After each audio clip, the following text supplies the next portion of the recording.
A accéléré la respectabilité du Bitcoin, c'est sans conteste la semaine dernière l'acquisition par Tesla et de son patron Elon Musk d'1,5 milliard de Bitcoin, l'équivalent de tout son budget de recherche et développement.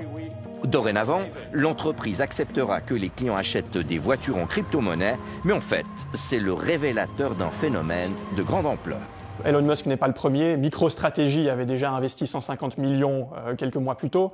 Ce que l'on voit aujourd'hui, c'est que d'autres sociétés comme Microsoft acceptent le paiement en Bitcoin. Apple est voué à annoncer le même type de stratégie. En fait, le Bitcoin n'est plus un paria, un instrument maléfique du dark web. Et malgré son aspect très spéculatif, il a perdu 78% de sa valeur en 2018. De très importantes institutions financières le proposent au même titre qu'une action Nestlé.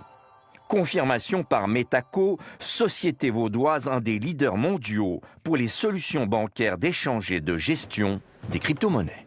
Bien, je dirais qu'aujourd'hui, même les banques les plus sceptiques, comme les grandes institutions Standard Chartered ou la banque BNY Mellon, ont décidé de préparer des offres relatives aux crypto-monnaies. Pour John Plassard, stratégiste de la banque Mirabeau qui a plus de 200 ans, il n'est pas exclu qu'à terme le Bitcoin, cette devise numérique, en vienne à challenger des monnaies bien établies.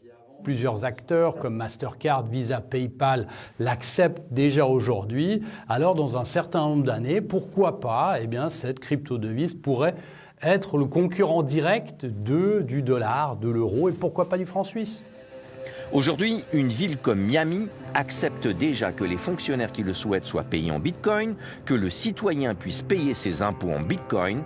À Neuchâtel, on peut également créer une société, une SA, avec des Bitcoins.